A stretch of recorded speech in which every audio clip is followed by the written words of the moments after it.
What's going on, everybody? It's your boy Danny the Bull here with my homie Veve Viral. What's going on, buddy?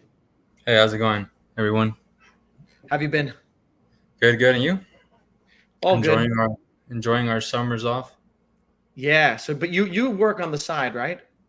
Yeah, yeah, I do. So how many hours do you put in a week? For as a realtor, on average, maybe a week, maybe like 5 to 10 most weeks. But half of those is usually just at home taking phone calls or emails or whatever. And then during the school year, because you're a teacher also, right? During the Yeah, school year, you do about the same amount of hours, 5 to 10 hours doing realty. yeah. Basically, never say no to in business like new clients. I don't take on like clients for leasing. I might soon, but I only do like buys and sells. But I don't like not take someone on just because the school year is going on. Most people want to see homes after 5 anyways, or on weekends. And then throughout my lunch period or planning period, I can always respond to emails, take phone calls. So it hardly ever gets in the way. How is the real estate market busy still, or has Uh, you noticed like a slowdown with the rate hikes? it so this first quarter of the year was the busiest quarter I've ever had. It went really good. That's why I bought another property in the first quarter because I was like just used the All that influx in new commission. income. Um, but this second quarter has been slower. But I do have two listings coming up this month, so it'll start picking up again. Nice. So for those who don't know, this is Veve Viral here. You have like the biggest following on Twitter, or one of them, in terms of There's got to be more. There's other yeah. You're people one of how many followers do you have over there on Twitter? like 17 something, like 17 point something. I don't know. All right. Yep. So Veve Viral from Twitter. He's been on. We've streamed a few times on around the Acomiverse and whatnot. I wanted to get you on specifically to talk about this new Mcfarlane stuff that's been announced this week, how it impacts Veve. There's been a lot of talk, a lot of chatter on Twitter about interoperability, about what Veve hasn't delivered, but Mcfarlane is now set to deliver. So I wanted to discuss it all and talk about how it impacts your, vision of Veve as, you're an OG collector. And there's never a dull moment in this whole ecosystem, right? Last week, the hot topic was CoffeeZilla, right? And him trying to make a video, whatnot. And then the Stan Lee drop was announced, and everyone was, chiming in about that. And now we've got the whole Mcfarlane deal going on. So we're going to talk about it all here in this stream. Do you want to give them a brief overview, introduction to how you got into Veve and what you're holding? Yeah. So ironically, since we're talking about Todd McFarlane Batman, or Todd McFarlane, the artist that created that Batman, it all started with that Batman. It all started with Gary Vee actually. I think he was discussing not specifically V friends, just NFTs in general. He was like looking at the screen, like dive down the rabbit hole, blah blah. And I was like, well, other people are making money in this. I'm pretty sure I could figure it out and also make money in this. And then I went on Reddit. I'm not like an avid Reddit user. Probably haven't used it since that day 2 years. Like these hidden, low key niche things in the internet. So I went on Reddit and I typed in NFTs, and like just a few minutes of scrolling, I found this thread that had maybe like 7 upvotes or something. It was very small, but it said Veve. It was mostly talking about Omi, but it mentioned how they were going to release Batman NFTs and NFL NFTs and Jurassic Park and Too Fast or the Fast movie Fast saga, the Furious. Yeah. series, the franchise. And I was like, wait, they have Batman in the NFL, and all these random JPEGs are blowing up. I was like, I'm gonna go dive into this because they have all these characters and athletes that anyone would recognize. So I was like, I feel like this is the next big thing. And then I got on Veve and I noticed there was a ton of Batmans on the app right off the bat when I joined in February 2021. There was so many Batmans and like Harley Quinns, and I was like, out of all the characters that exist, whereas there's so many of like these same characters when they have all these licenses. So even though I had never really collected before, I was like, I just knew growing up, like, aren't the first evers like going for big amounts? So I was looking at like the descriptions, and I saw that Todd said first appearance and that Tim, Harley Quinn's at first appearance, and then the Joker. So those three were my first focus, and I just got 10 Tods, 10 Jokers, and 15 Harley Quinns from the store. And then I was like, okay, that's it. I'll come back in 5 years and check on the price. But now I'm checking every 5 minutes. And since then, you've never stopped collecting? No, I thought that was it. I bought this. Now I'm wait for this to become mass adopted. But no, I just bought 500 more gems last night to buy another Stan Lee. So how did you do on the Stan Lee drop? Did you land on the drop, or are you working in the secondary? So I mean, I got one on the drop. It was an ultra rare. I got it for 15. But then I bought more uncommons. Then I bought a rare. I completed the set. Then I bought the big one was I bought the secret rare, a 2-digit secret rare. You got a 2-digit secret. What do you mind me asking? What you paid for it, or? No, I paid it 800. Nice. Where do you think the Stan Lee goes in the future? Do you see it? A lot of people compare it to like partners because Walt and Stan. Where do you see it going? Yeah, I do too. I mean, I don't think it's gonna be nowhere near the price. Or who knows? It's I don't know, because overall it's not scarcer because there's 7,000 something to choose from. Total, but right, the secret rare alone only has like 1,000 and a little bit. Yeah. I mean, those are probably the two biggest creators of fictional characters that have existed in the past 100 years. So that's the reason I went hard on it, because I like to think of like going for something cannot come later on and devalue that. And I was like, well, what other artists could come after Stan Lee and like Stan Lee would be in his shadow? And I was like, no one, because that only Walt Disney, and he already has also been released. So I was like, those two seem kind of goated for our generation, the past 2-3 generations. I thought of one more person who they could release. The Pokemon person? No. Who they already have the license for the brand, not the person. But this guy created a universe. Don't tell me. Is it still alive? Created Harry Potter? Nah, that was a J.K. Rowling, right? Nope. Yeah. We have the license. Guys in the chat. He created a universe. We have the license. Who could it be? Give up? Todd McFarlane? Nope. George Lucas, man. Star Wars. Oh, for Star Wars. You're right. That's right. He's another creator of someone who created something massive, like a whole universe. Yeah, you're right. Yeah. So, yeah, there's a lot of excitement around that drop. It reminds you of, why we love Veve. But then a lot of the attention was taken away over the last couple of days, right, with Mcfarlane. Did you catch? There was just the Twitter Spaces a little while ago. I don't know if everyone caught it. Were you able to catch some of it? A small part of it, yes. But then I did look through the tweets, and then you were helping me sum it all up. And so you said that, so there's going to be basically an airdrop, or not airdrop, but like a whitelist for people who have like the top holders within the Mcfarlane ecosystem, as well as a separate one for Bad Cow holders. Yeah. So for those of you who didn't catch it, there was just Spaces with Trevor over there. They're talking about what they're doing, Mcfarlane, on top of what they announced yesterday. And what they said was a few things coming out. One is there's going to be an airdropped Superman collectible specifically for a certain amount, people with a certain amount of XP points. I think they're called XP points. That's their version of MCP points. All right. So if you've been holding Mcfarlane stuff, you've been accruing points. So they're going to give access to only people who have the points will be able to cop that Superman. They're also dropping their first Batman. It's a Batman Year 2. It's not the one that dropped on Veve. But what's cool about it is that some of them are going to be signed by Todd McFarlane. So they're going to have actual signatures on there.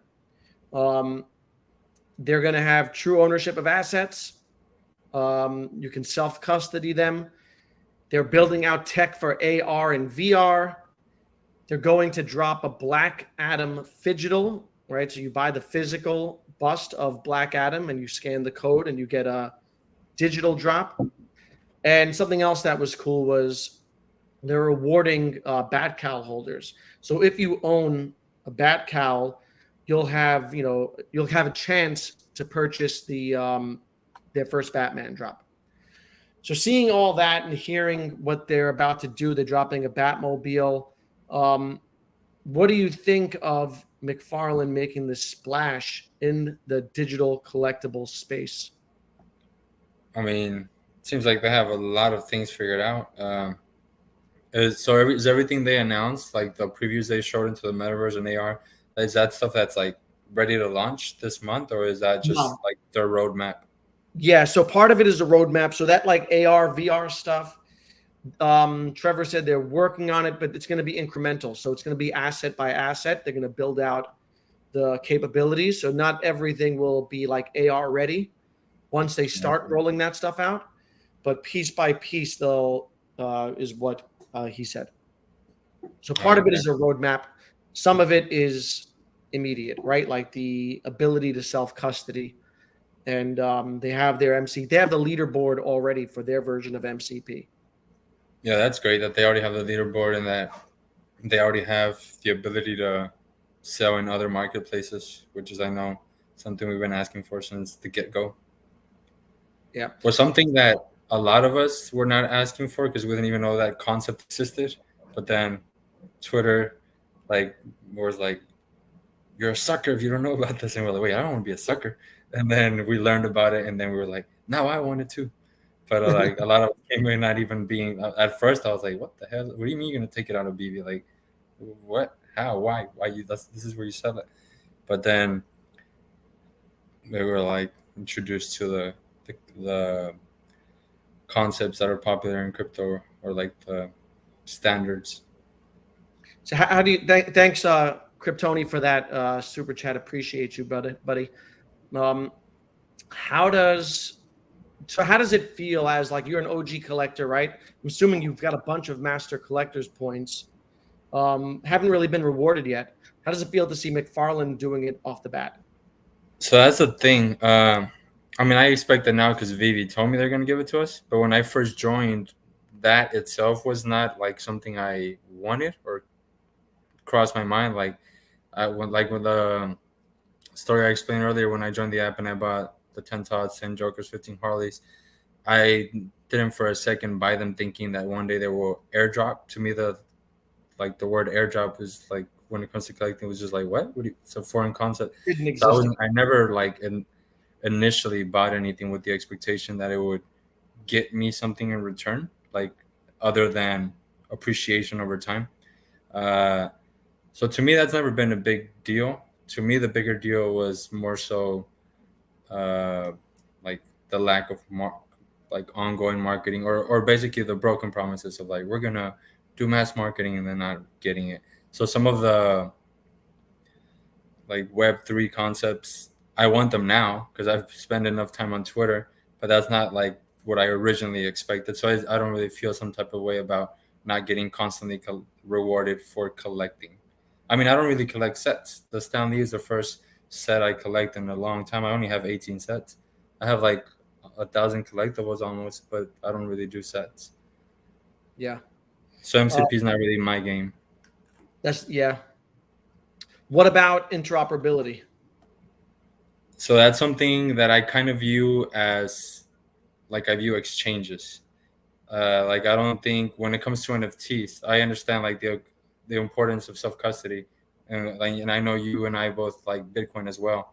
So that to me is like the purest form of self-custody, because I don't think it quite exists yet for NFTs, like pure self-custody where it's in your wallet and you're not at all dependent on the licensor or the party that released the collectible from keeping it alive or keeping the price healthy. Like with NFTs is not quite there yet until it's fully actually interoperable, not just the kind of, the token ID, but the asset itself.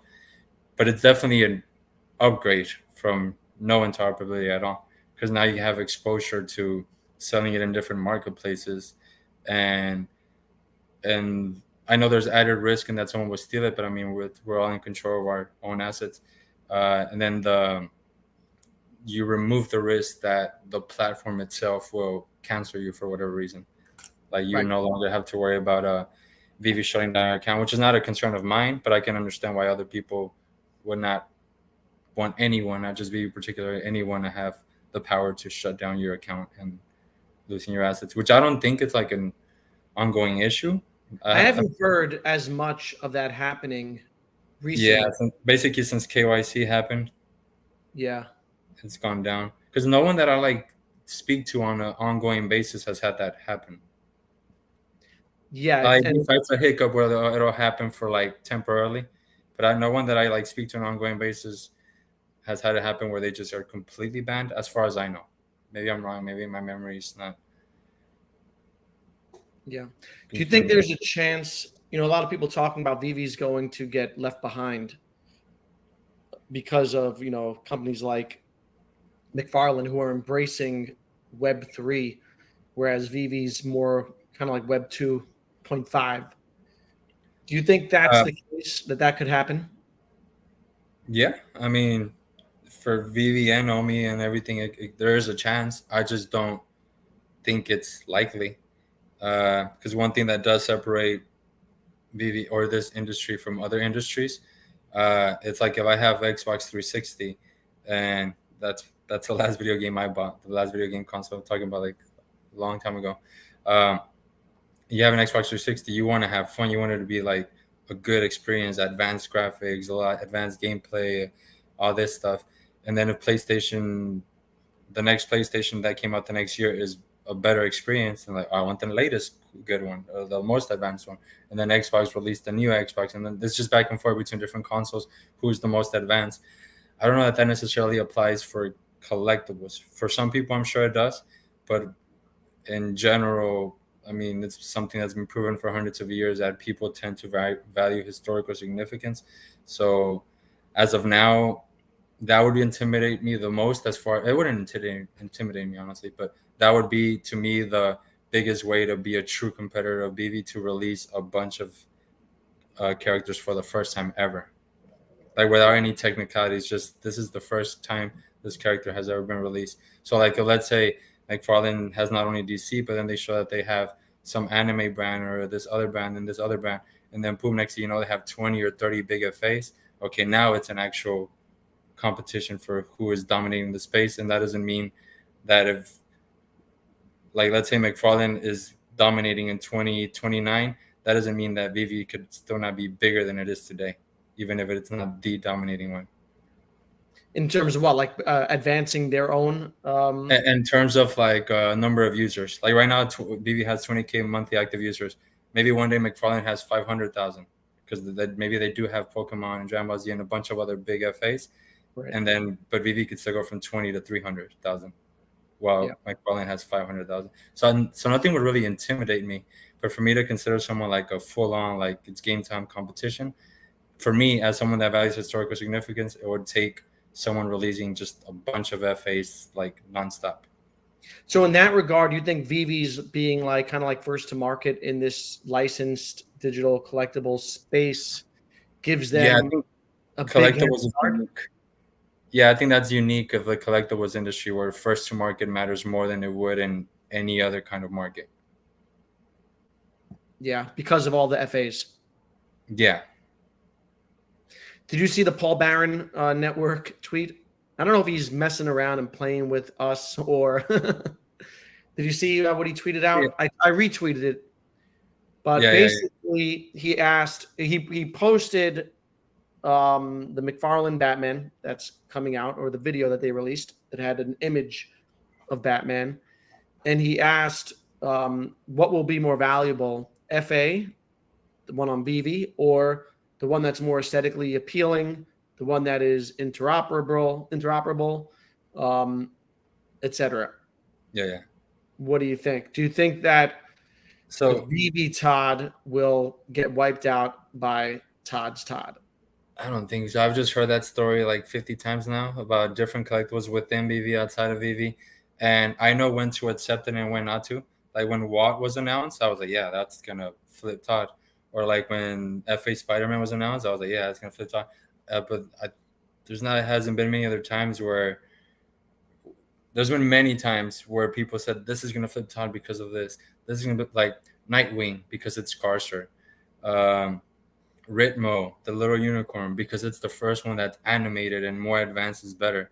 But I was like thinking long term, if this one's animated today and more advanced, wouldn't that just mean in a few months there's gonna be one that's even more animated and more advanced, and then another one after that, and then another one after that? And so same with like Bad Cows, which I think they've done great. But I was like, okay, so that one's value comes from utility, which again they've done great and it's true. But what if then there's 1 year or 1 quarter like something with even more utility? So like almost any spec can be outdone. Like the scarces, there could be something even more scarce. The coolest or most graphically appealing and aesthetic, something could be even more appealing and aesthetic. So if you're a trader, I mean, these things will matter more. But as someone that's just here to hold for years and years and years, I'm just thinking of what cannot change and first evers cannot change. Yeah, that's a good point. The fact that it might seem more advanced right now, but 1 or 2 years from now, it's going to be trumped by something else. And That's even also, more advanced, yeah. you're right. And that makes the older version stand out more because people get nostalgic for it. Yeah. Right. Now, there are some people who try to dispel VVFAs as even being FA because they point to the fact that the Go chain data isn't linked to the metadata, the original Yeah. Go. Yeah, I mean, so how do you respond to that? it's true that it's not linked. So I like to just let's just pretend that it will never be like that. Veve never gets to it. That they could like think of all the things they haven't gotten to yet. So let's just say Veve never gets to it and never links the Go chain data. Why is that so different than Iron Man, Darth Vader, Hulk, Luke Skywalker, Black Panther, Thor? Like, why is that so uniquely attacked for Todd and Superman? Because, for example, FA Iron Man, which I hold, I'm listing all the ones that I have. So I don't like I have all of those that I just listed. So I have FA Iron Man. We know for a fact though that there was Iron Man comic book first, like on the blockchain, on Immutable. So why is that not brought up for basically all the other FAs? But it's always brought up for like Todd that there was a floppy disk with on-chain data. Maybe first, like if even never brings go-chain data forth, why is it so hyper scrutinized when it applies to basically a big chunk of the big FAs? Like most Marvel and Star Wars FAs, which I own most of them, they already had cards, comics, or posters with those characters clearly, like on sometimes on the description and on the picture. So I'm like, why is that so uniquely attacked? When let's say that floppy disk would have dropped on Veve, like a Superman floppy disk could have dropped on Veve first, and then the FA Superman, no one will like mention it. They're like, yeah, but this is still the FA Superman. Yeah, where was that floppy disk dropped? On DC NFT, which I have them. I have those too. But when did they come out? They came out after the Batman and Superman, correct? yeah, they were released after. Like people bought them after they bought the first Batman and Superman. So well, Superman maybe not. I don't know, but I think they for sure came out in 2021. But they came out after the Superman came out after the Veve Superman drop. I'm not 100% sure of the DC NFT Superman floppy disk. I don't know. Let's say that those came out first. Yeah, let's say that they came out first. And they were FA. Do you think people would value them more, or because they're cartridges and on a lesser known platform that they'd be? Yeah, and that's kind of like what I'm trying to say. Like the lenticular card of Donald Duck. Like we know for sure it's first. Like it for sure is first. But yet the FA Donald Duck has a much better market cap if you look at it. So they call the lenticular FE though, right? Not FA.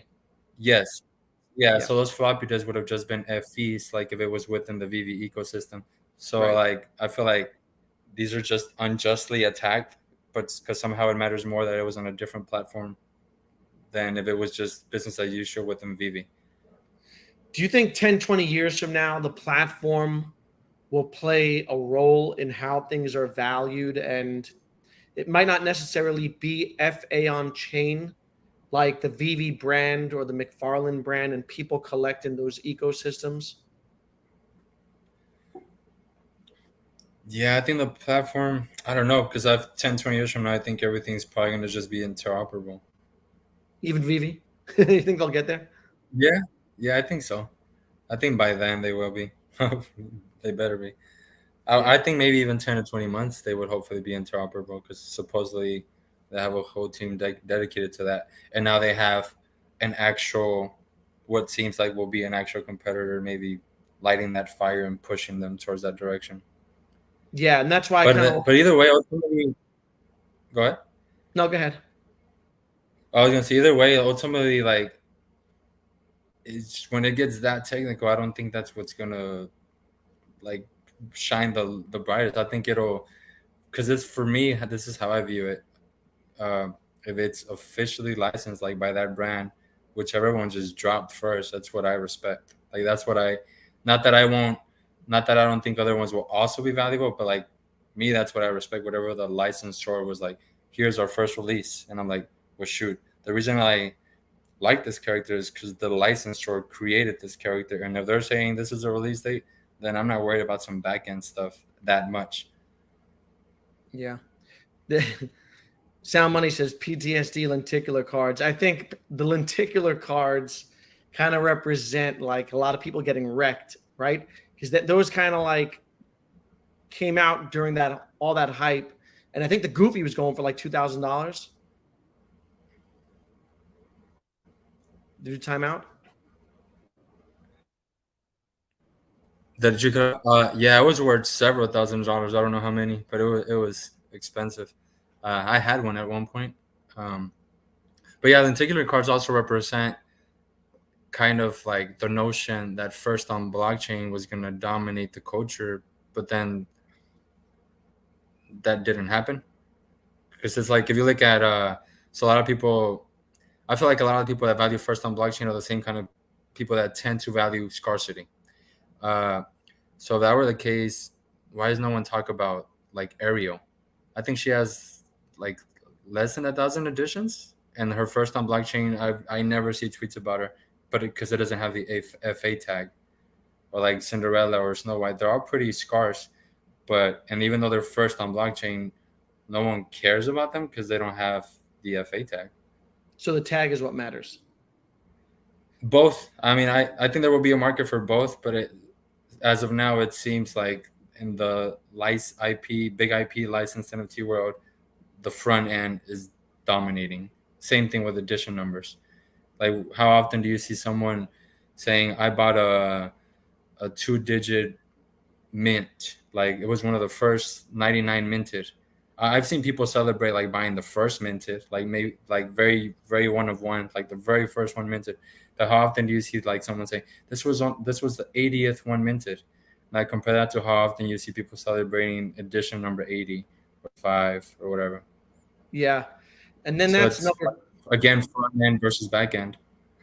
yeah, and that's another question is how this will play out where there are a lot of people who point to the back end and they point to the fact that you can't see some of the back end on some of those older collectibles on Veve because they were on GoChain. And whether or not that will matter. Do you think some people get too caught up in the technicals and the details and they're missing the forest for the trees when it comes to some of these things? Yes. But I think there will continue to be people that get caught up in the technicals, which is why I think the ones that have that technical value will continue to also have that technical. Like, there doesn't not everyone has to think that this one piece is valuable for that piece to have valuable. That's when it's limited edition, as long as enough people think it's valuable. So like enough people will value the FA tag, enough people will value the first one minted on layer one, enough people will value first one minted on directly on Ethereum or whatever. I just personally believe that most people will not get caught up on the technical back end, and that's why I even though I am part of all of those subgroups, I mostly concentrate within the big FAs, like tags. Yeah, I agree with that. Exactly that. I think that there'll be a portion of people, just like you said, who value like true Web3 ideals and are into the technical stuff, into like when things were minted and what order they were minted. And there are people who Did I cut off, or can you still hear me? I hear you, but you're not moving. Yeah, I think you're frozen. Oh, I Can see you you. hear me now? Yeah. Oh, okay, okay. Yeah, you were So saying then that I didn't fully hear it. yeah, then I agree with you that there are going to be some who are like get into deep into the technicals and they value those things on the back end. But I think the majority of people won't. Yeah, And I think that's kind of where Veve is heading. And it's very easy. Vivi's done a lot of things wrong, right? They've been slow, and Mcfarlane's exposed them this week in many ways, right? The fact that they were yeah, able to get out their their version of master collectors, right? Immediately, they're able to offer interoperability off the bat, um, and do all these things that Vivi's been promising. But there are some things that Vivi has done really well that no one else really does, right? And that's the making everything simple, the simplicity of it. Um, having an app, launching with an app right off the bat, and making everything very easily digestible. Do you think that people sometimes forget the things that they've accomplished? yes, for sure. Like, let's say right now we were all fighting like BB didn't exist, and we were like, DC NFT is the greatest thing ever, and then Mcfarlane shows up. I mean, and then Mcfarlane shows up, and they're competing, and then 2 months from now, Veve shows up with everything that it has as it is today. Everyone would be going crazy. Like, they have the FA Spider-Man, FA Mickey Mouse, and Batman, and they already have AR tech and an international marketplace with different languages, and the drops for the most part work pretty well. And at the same time, while the drop is going on, you can still access the marketplace and build a vault, and they have a little social feed, even though it's not perfect. Like, if they came in out of nowhere, Yeah. and we were just battling between the other ones, everyone would be mind blown and like, no, BB's gonna take over. This is it. Yeah. So Vivi suffers. So in some ways, Vivi's first movers advantage allowed them to like get in, get all the FAs out, build a community. On the other side of things, Mcfarlane coming after them gets to learn from Vivi's mistakes and really capitalize on Vivi's mistakes, right? They're leveraging them in a way because they know exactly what Vivi's community wants and they're delivering it right off the bat. And Yeah. in my opinion, that's a good thing because this space, in order for, they say like a rising tide lifts all ships. I believe that's true. So the more, companies that come into this and are successful, it legitimizes this space, and that in turn legitimizes Veve. Yeah. And also it lights a fire under Vivi's ass a little bit, I think, because Yeah. you always run faster when you have someone running behind you. Yeah. And like, for example, like my story of how I came in, it wasn't because I saw a Veve post. It was because Gary Vee was in the middle of promoting his V Friends, talked about NFTs. So I was like, let me find out. And I didn't end up buying a V Friends. I ended up doing some research and was like, wait, I want the first Batman. I want the first this. So that's how I think that's where the logic comes from before like a rising tide raises all ships, that each project it's going to be marketing, bringing in new users, and a lot of them are going to do a little bit of digging, and like maybe Mcfarlane brings some users, maybe HR brings some users to CNFT, and then a few of them end up buying some there, and then also like, wait a minute, is this where the first Spider-Man is over here? And then they'll also buy over here, and I think that's how it all works. So I think the key for rising, what's the saying, rising tides raise all ships? Yeah. I think the key is marketing. Like if they're all just nonstop releasing, but none of them are marketing, then we're just dividing the same amount of like the same users. Same pie. Yeah. Right. There's only a certain amount of money right now. Yeah. Right. They're all competing for that dollar. They have to expand the pie. Yeah. Now, if they're all marketing their drops, they're going to slowly bring in users that are going to trickle down into the quality projects. And it's not the first time that a competitor comes in with a leaderboard. HRO did it, and it was like, this Yeah. is the end of Vivi. They have a leaderboard, or interoperability. Recur did it, and we're like, oh, this is the end of Vivi. They're actually bringing uh, IP to layer one, but so I want to see how it plays out first. That being said, it does look like what they're doing is pretty amazing. Like, at least from the preview they did of like that Tar and that Superman, it looked great. But for me, as a collector of history, looking great doesn't matter too much to me. Like, I don't care if the collectible on Vivi is animated, honestly. I just care, like, does it have the fake tag? How many editions? What's the price? And determine value based off that.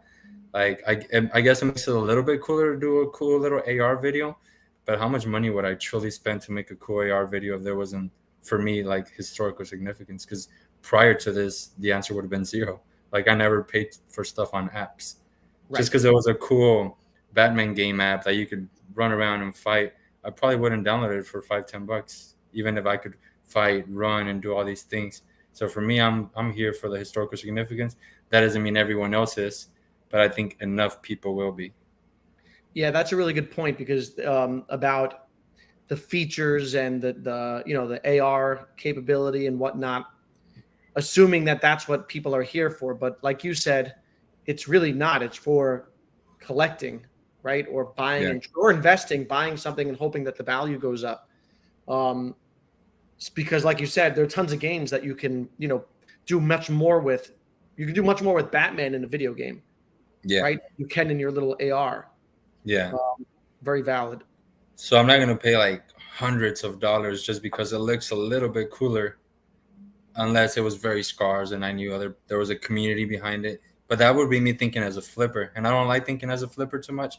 I like thinking more so of things that I could just buy, and even if it goes down dramatically, like I could check in years from now and feel confident that it'll do fine. Not that it's guaranteed to. Yeah. Mike makes an interesting point here. Mcfarlane doesn't have the same battle that Veve does.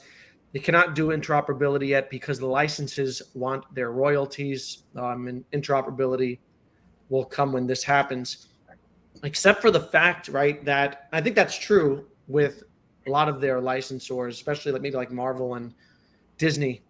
But DC has Yeah. shown a willingness, right, to Mm. have their stuff self-custodied and interoperable, both Yes. through Palm, right? And is Palm has self-custody? No. H- They said they are actually. I think they. Maybe I shouldn't use the word promise, but I think they said it was going to come the first half of this year, so okay. it already didn't. So So, HRO. I mean, HRO has, I think, like limited interoperability where you can sell like on the IMX, like on the IMX marketplace. Right. I'm not sure. I never really made an account there. I don't think, did I? But McFarland does, right, have Yeah, with that DC. one, it sounds like it's gonna be just the traditional good old Yeah. layer one So then what do interoperability. you think is standing in the way of Veve and interoperability? If not that, they could leak it out and do it in increments, right? Even starting with the artist stuff, because a lot of the artists, I don't think they don't even get royalties, if I'm not mistaken. Yeah, if Vivi really wanted to, I think I think it's on Vivi for whatever reason. I don't know if it's related to the tech. I don't know. They want to make not do it until it's all at once. But I think before they've said there would be selective interoperability. I don't know. That's a Vivi thing because DC seems willing. There's Vivi logos, which are literally just VVIP. There's been artists that said they're all for it. There's some brands that are on Vivi that are already on OpenSea. Uh, Maybe they want their royalties. For themselves, right? Maybe, or Yeah, maybe it it's a could be tech that. issue. Do you Could think be that a. they need, do you think they But need to get interoperability long term in order to really survive and thrive? I don't think they not to survive or to thrive, but I think they would thrive more so Yeah, because there will always be a large enough voice bashing it for not having it. Like if it wasn't for those voices, it wouldn't even be on my mind. Like I didn't come in caring for that. The people I know in real life that R&B, it's not a thing for them. But a lot of crypto Twitter NFT Twitter lives. I mean, crypto NFT communities live on Twitter, so you are bound to get trashed about that, like for holding collectibles that are not interoperable. Even though, like I've said before, I feel like it's the big elephant in the room that we just pretend is not there when we talk about self custody with NFTs. It's not true self custody in the sense that we would think of with holding a Bitcoin on a cold storage wallet. Why is that? It kind of just gets ignored. I don't know why. Because, but explain what you mean by that again for people who might not understand why it's not true self custody. It's definitely a step up, but it's my understanding that it's just the token ID is in self custody. But like, and if they really wanted to, which I don't think they will, the licensor or the party that released it could make that Todd Batman could just change it into a unicorn. Right. Like the link that receipt links you to, it could just turn into a unicorn one day, which I don't think that will happen. But that's why I'm like in either route, you're kind of dependent on at the mercy of the licensor, but I feel comfortable in either route that the licensor won't screw us over. It's a risk, of course, but I just don't think so. Right, because at the end of the day, the token points to an image that's hosted on a web server. Right? Yeah, on a centralized one. Right, on a centralized. So, and from my understanding, I think only Veve punks. What's it called? Crypto punks. Yeah, as far as the famous ones, that's the one I hear commonly gets mentioned. Yeah, so CryptoPunks is on chain, right? Yeah, that one's fully on chain. So, see, that I get, but aside from that, even interoperable NFTs, they're really Web 2.5 if you want to, like, be honest. Maybe 2.6, I guess, but it's not. We cannot like pretend like that's the purest form of self custody. Right. I wish there was someone here that would disagree with me because I don't want to give like a one-sided argument on this. But like, am I saying something wrong? No, I think that's correct. And when I hear people talk about that and like about how Veve, it's in a closed ecosystem, it's not a true NFT. Then if you want to go further down the rabbit hole, people could say that only CryptoPunks are the true NFTs, right? And so there are layers to it. And I think that it depends on your level of like how much you adhere to Web3 ideology. And maybe in 10 or 15 years, that'll become the norm. And even for people like me and you who aren't really, Web3 native, I guess, maybe in 10 years, that'll change. And with education, that'll be the norm. And something like Veve will look. You can argue that you and I are actually more Web3 natives if you think about it, because we don't push aside Veve just to get NFTs that are just a little from Web 0.25 to 2.6 or whatever. You and I both hold Bitcoin in cold storage, so like I feel like we acknowledge that like if we want the true like Satoshi fundamentals, we're gonna just buy good old Bitcoin and store it in our own wallets, and not that much of an upgrade to go from a Veve NFT to a layer one interoperable NFT that's still centralized. Yeah. And speaking of Bitcoin, you buying Bitcoin lately? Yeah, I bought again. When was it? Like 3 days. But for now, I tweeted the other day, and I meant it, that I'm not going to buy anymore unless it goes below 28K, because I'm already comfortable with the amount I have. But if it goes below 28K, I'm going to keep buying. And if it goes below 25, I'm going to buy very aggressive. If it goes below 25, at that point, I'm probably going to sell some stocks to buy heavy on Bitcoin, because like my Meta and Tesla and Shopify, they've like doubled, or some of them more so. So I feel like it would make sense to take some of those profits and just put them into Bitcoin if it went below 25. But if it just starts mooning, I'm at a point where I'll be happy too. So yeah, I'm not there yet. I'm still working on my Bitcoin. You're almost there, no?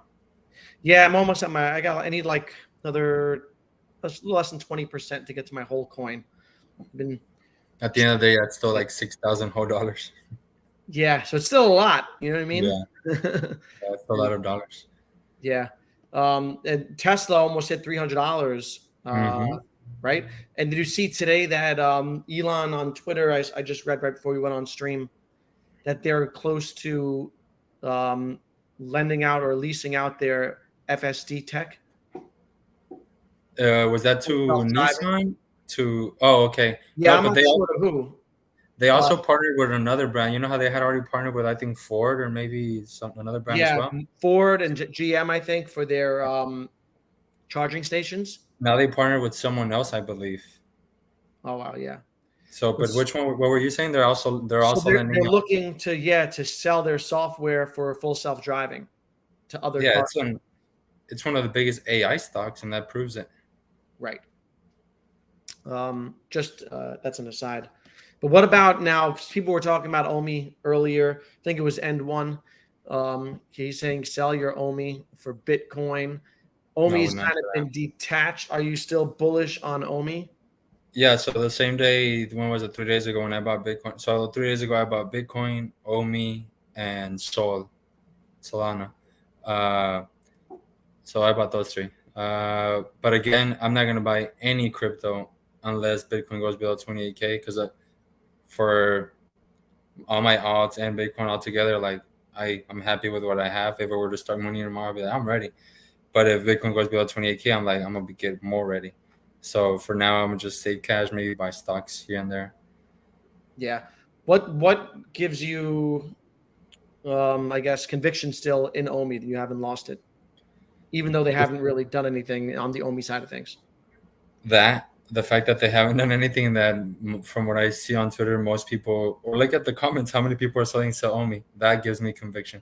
The lack of conviction from others is like, to me, like, yes, keep it coming. So you think that they'll get utility out? Yeah, I mean, I don't know if they were trying to hint at something, but today Ecomi retweeted their tweet from 5 days ago, where like the first thing they say is Omi utility. So I'm like, maybe they're just trying to remind us because the Mcfarlane hype, and they're like trying to maybe remind us like we will have utility, we will be interoperable. But I saw that they retweeted that today, so they are explicitly telling us every chance we get to ask that yes, Omi utility is coming. That yes, they want Omi directly on the Veve app for purchase. Uh, Maybe not the app, but on the web. So I mean, no one believes it's coming. They're explicitly tell us it's coming, and even though it takes much longer than expected, they do eventually give us what they tell us it's coming. So that's kind of why I'm still bullish. Yeah. Do you think that'll help? Well, what do you think they need to do to steal some of the thunder back from Mcfarlane? Um, there are so many. That's the thing. That's why I'm still like bullish. There are so many things they could do. So Yeah. one, and I don't expect any of these this month, or maybe not even this quarter. But one, give Omi utility, whether that be like or like ability to purchase bronze tickets or Omi to NFT, or that first stage utility they describe where if you just by holding Omi in your Veve web wallet, you'll get Yeah. MTP points. Yeah. So those So are three examples. Also, list Omi on an exchange, uh, grant us interoperability, uh, pay paid marketing with big influencers, um, wrote leaderboard, Viviverse, crypto pay in, crypto payout. There's just so many different little things that they told us are coming that will slowly bring the hype back. yeah. Or And at least the growth McFarlane, in that. yeah. And what's also important to note is that McFarlane doesn't have the weight of those expectations, right? People haven't been waiting on them to deliver anything. They dropped Spawn 6 months ago or 7 months ago, and there hasn't been that pressure on them to deliver. So they've been able to build kind of like in silence, whereas Vivi has those sky high expectations that they kind of set for themselves, right, and under delivered. But now they're living under the weight Yeah. of those expectations, right? They're building under the watchful eye of the community. Yeah, basically. So imagine Vivi dropped what's a same caliber as Spawn character. Um, Maybe that X-Men guy with the lasers. What's his name? Cyclops. Cyclops. Okay, so let's say Vivi dropped FA Cyclops, and let's like, oh, it's exciting. And Then we don't hear from them. They don't basically don't deliver much of anything for 6 whole months. Think of how much they would get bashed every day. And then 6 months pass, and then they release an interoperable 40th Batman NFT. People would still be pissed at them. So like they definitely have way more weight on their shoulders. Yeah. And what do you think about? Do you think that's what separates, though? That's like the blessing and the curse of Veve is the community, right? That they have this whole rabid community. And do you think that community migrates over to Mcfarlane and abandons Veve? You think there's I a chance mean, so many have migrated to different projects, but they're still Veve? but they kind of die off so far. I'm not saying DC NFTs hasn't. I feel like they've stood the test of time so far.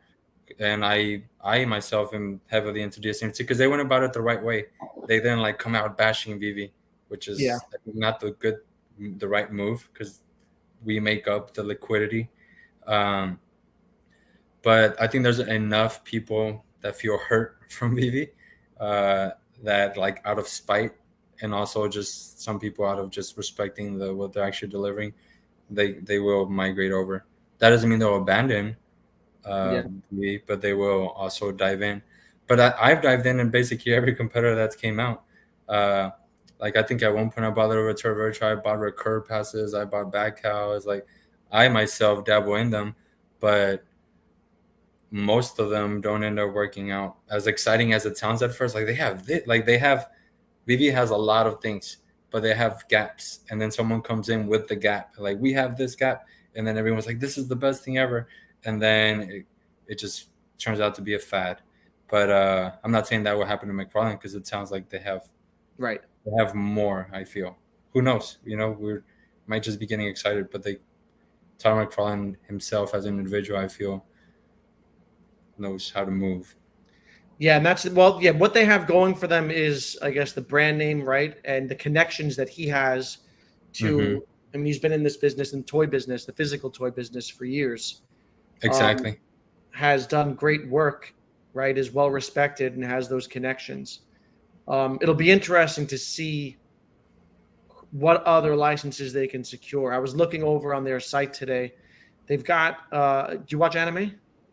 They have Demon Slayer on there. Oh, they have Demon Slayer? Yeah, and My Hero. Oh, okay, for the toys. Yeah, the toys. Oh, okay. So we have to take it easy there because that's like David, you having Pokemon. Yeah. Like he has it physically. Yeah, but they make the toys, so they have a connection to the company. Oh yeah, they make them. That's it's a step up. Yeah, so on Mcfarlane Physical, if you go to the toy store, they have, Demon Slayer, My Hero Academia. You think those would be big if they were to drop those in digital? Yeah. I don't think they're as big as, let's say, Spider-Man or Superman, but I think they're huge. Just like Goku is my favorite. He's my favorite, but I understand he's not as big as Spider-Man. But it's huge. And that's what I meant earlier. Like, if they come out and release like 20, 30 big FAs, and I didn't mention anime, which those are, that's when, like, now they're a real, like, they're truly established in the space and a competitor that I think will have longevity. Yeah. Frank, good point here. Mcfarlane definitely not to be slept on. He's one of the first, if not the first, to get tons of licenses for physical toys. The way he's rolling out his NFT project shows me he means business. The other thing that is interesting about Mcfarlane is that they don't rely on the digital side of their business. They have an established toy business, right? That they're driving their revenue. So they don't necessarily have to milk all the revenue out of the digital side of things. They can take some time to build it. Yeah. Whereas Veve needs to create that revenue in order to reinvest, et cetera. Another thing that Trevor said, he was asked about how he feels about the secondary market. And he said, he talked about the importance of controlling edition sizes and how they want to create edition sizes that satisfy demand, but also create a healthy secondary market. How do you feel about Veve's recent handling of edition sizes? Do you think they've done a better job on that? They've definitely done a better job than they did most of 2022. I personally always say that I rather them not go too low on edition sizes too often and just lower the price. Like, Yeah. because then in a way that's the opposite of rewarding collectors. That's kind of like attacking collectors that already have a ton of other collectibles. Like if it's like all of a sudden all the collectibles you have are just considered super high edition, because from now on everything is below 200 editions. Like, So it's going to kill your old collectibles, right? yeah. And I don't think it's healthy to just build an ecosystem in which only the latest new thing is what's important, rather than like just everything that we've dropped before still matters. Yeah. So what do you think the right balance is? I think they've done pretty good recently, where sometimes it's a little bit higher. Like the Stan Lee one for 15, that was That great. was nice. Yeah. Yeah, and the additions overall was 7,000 something. That's pretty good. Yeah, I think for like big deal stuff, I mean, obviously every now and then you should throw in to mix it up, some high, some lower. But I think that 5 to 10K range is pretty good for like most things that most people love. Yeah. So, I mean, and that's also, do you think that being that Veve's this one-stop shop basically for everything, right? There's stamps, cars, nostalgic things like Rambo, RoboCop, etc., Marvel, Disney, Star Wars. They've got this huge umbrella of stuff. Do you think that keeps them, that's like their secret sauce? Oh, for sure. Like, I bet you, I don't have the statistics, but I bet you a Nike store in a mall gets more traffic, or let's say Foot Locker. I bet you a Foot Locker in a mall gets more traffic than a Foot Locker that's like in the middle of nowhere. What do you mean by that? Like physically in real life, let's say there's a Foot Locker that is just next to, next to, like just not in the middle of a bunch of other shopping. Yeah, isolated. Yeah. Isolated. Whereas a Foot Locker in the middle of a mall is gonna get traffic from someone that only went to the mall because they wanted to take their girlfriend, or the girl wanted to go to Victoria's Secret, and she's like, you know what? Maybe I do need that Jordan T-shirt. So like, it's like someone's like, wait, I really love Star Wars, and I saw Darth Vader, and I was like, wait, kind of like Spider-Man too. Let me just go ahead and get this little common Spider-Man. Like, oh wait, they have Harley Quinn. I like Harley Quinn too. So stuff like that. So Veve's off the mall. Veve's a mall, and you can go into all these different stores and buy what you want. Yeah, because making nonstop accounts and linking it to your wallet. I know you had issues linking your wallet to Mcfarlane. It's not a pleasant experience. There's a lot of coins that I believe in that I don't buy because they're not on an exchange that I use. Yeah. Thanks for that super sticker. All chat appreciate you. We were talking. We're in the group chat. This isn't to disparage Mcfarlane or whatever, but I bought. So for Christmas, I buy myself gifts for Christmas. Right? Me and my wife, we just buy ourselves what we want. Mm-hmm. And part of what I bought myself was physical toys from Mcfarlane. So I picked up like these guys, like the Peacemaker set. Right, but I only bought them because when you spent like $300 in their physical store, they gave you the airdropped you like the Spawn stuff, the first set of Spawn in the digital. I forgot my point. What was I saying?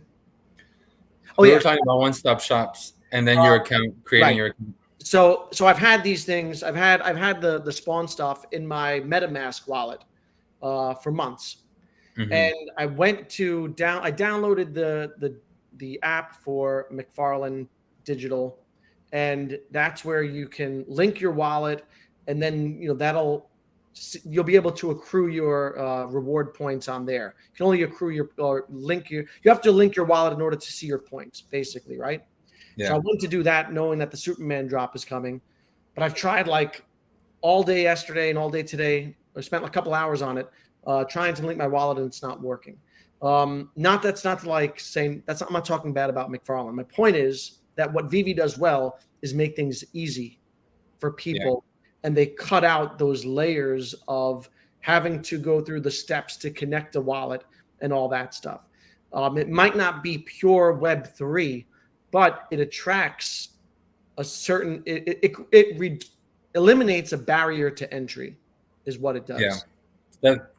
It's a barrier to entry to have, but that's why I always say, like, if they have X amount of key FAs, then you'll create the account, but you might not do so for just one or two.